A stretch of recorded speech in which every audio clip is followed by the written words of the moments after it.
All right, guys, welcome back. We're doing another video with Marshall. He's my guest again. Awesome working with him and all his work with MMA. Today, if you guys just saw the technique of the video with Lucas, he was showing a very technical way to pass lasso guard.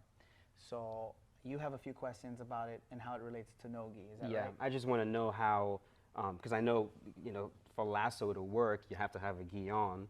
But in no gi, one, is there a variation of lasso guard with no gi? If there is, how do you pass it the same exact way that Lucas showed, but in no gi? That's really what I want to see. Okay, so Yeah. the approach is different. You want Okay. to get started real Yeah. quick? All right, go to your back, please. So of course for Lucas, you have the lasso with the gi, right? You're here, right? Assuming we have the gi.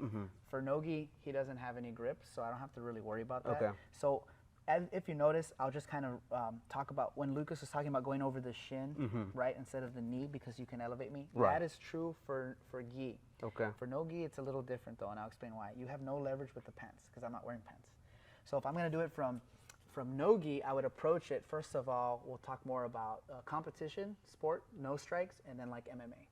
So if I'm approach it from competition, you pulled guard, maybe I took you down, we landed in this position, I don't have to worry about up kicks, I don't have to worry about any type of knees, I don't have to worry about anything, elbows or punches. So I can take my time, but I do have to worry about, like, when there's a trade-off where they're not striking, that means their jiu-jitsu is really good. I do have to worry about ankle locks, maybe some leg locks. What kind of competition are we doing? Are we doing an IBJJF? Are we doing an ADCC trials? Trials, you can go for these heel hooks. So as I approach, I'm very methodical, and I'm here. Okay, before I get to this position, I'm going to make sure that I start opening up your guard, and I start bringing my knee through. Notice where I'm pointing my knee. Now you can, because it's competition, you can put me in a De La Riva. Yeah, you don't need a gi to do this, and you can start getting me off balance. So the first thing is I want to make sure that this De La Riva is not strong, and I point my knee out, like Lucas had talked about. And then I'm going to get my elbow over your quad. Okay. All right? And the reason I'm doing this is because as you're approaching the De La Riva, right? Let's say you have it. Yeah, you have the De La Riva. You're creating this frame here so I cannot hop over. I'm going to start getting that grip off and lowering my center of gravity, and I'll explain why. My knee's going to cut over the groin. So now I'm trapping the bottom leg with my knee and my foot, and the reason I'm cupping here is because now you can't knee shield me for competition. So now let's say you do kick me with this leg. Kick me. I land in a crossface. Then I can long step, and then I can clear and go here. So it's called what we call like a short back step. It's different than the one Lucas did, but similar because now it's no-gi. So again, you're in this position, you put me in a De La Riva. Okay, no problem. So this grip here, let's say I try to hop over it, which is one thing you can do. Push the grip off, hop over, then I can knee cut. Suppose when I do that, right, I do the same thing, you don't let me, you extend this leg. Yeah, exactly. So now when I come back, I'm gonna grab the top of it and get underneath it and trap. I cup your hip, I come over here and long step to pass. And then I'm in top side control. This is for the competition. Let's say we're gonna do MMA. Okay. Much different. Let's say you pulled guard, I knocked you down.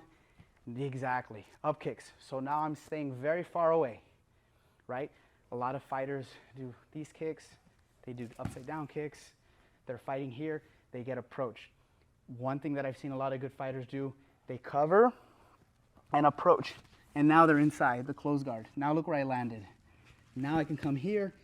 Actually, I want to stay here a little bit. Why? 1, 2, grind it out, punch. I have a lot of good positional control this way. I can take my time. I can also start setting up Kimura, right, or Americana if I want. So just some quick ideas to do for an MMA perspective.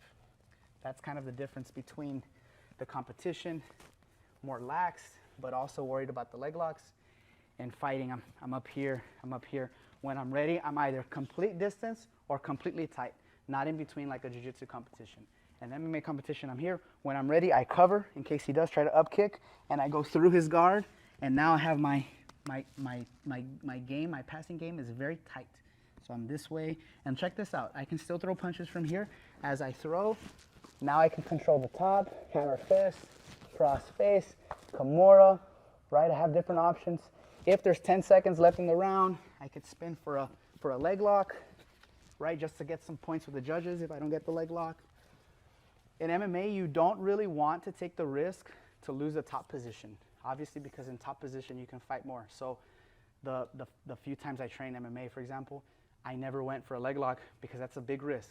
But if there's like 10 seconds on the clock, 20 seconds on the clock, you know the round's gonna end, you already won the judge's favor with all the pressure, go for the leg lock, you might finish. Why go to the next round? In jiu-jitsu competition, you're not worried about that risk because there is no judge's favor usually. If there is, they're still gonna favor your jiu-jitsu. So in that case, you can go for the leg lock right away. You can go for it. Maybe you didn't score points. You're having a hard time passing the guard. Now you can go for like a heel hook, a toe hold, or knee bar if they allow it, of course. Okay. Can you talk about why you're not going over the shin? Absolutely, yeah. Here in no-gi, it's different because Lucas explained in the gi, you're going over the shin because I have grip. So, for example, I'm locked in here. So I have to go over the shin because if I don't, because of the gi, you can elevate. If I try to go over here, you can elevate me over, yeah, because of the lasso grip. Okay. So I have to go over the shin Because now I can't. because yeah, Okay. look at that. Like I'm here. I'm gonna smash, right? Okay. So the reason you can't do that, if you try to do that from this De La Riva with no pan grip, try to do the same. You're not holding on to me. There's no lasso grip. Okay. So now I can take my time and Okay. try to pass from this position, Okay. which is why I cut across here Okay. instead of here. Gotcha. This is more gi, more no gi. Okay. This is more competition, right? Here, this is more MMA. Staying back, and then he diving forward to come in. Even if you do land an up kick, I'm going through traffic, see? So this is a lot smarter. Because typically, I'm here because it's very hard to throw a roundhouse snap kick from the side. Right. So it don't makes no sense to cover here. I'd go this way. Right. So that's kind of the differences. If you don't have good grappling, probably let the ref stand them up. Okay. Favor the judges there. If you're a good grappler, definitely go to the ground. Okay. Okay. Beautiful. All right, guys. Hope you enjoyed the technique with Lucas. Thank you, Marshall, for coming. And until next time, guys, keep training. Os.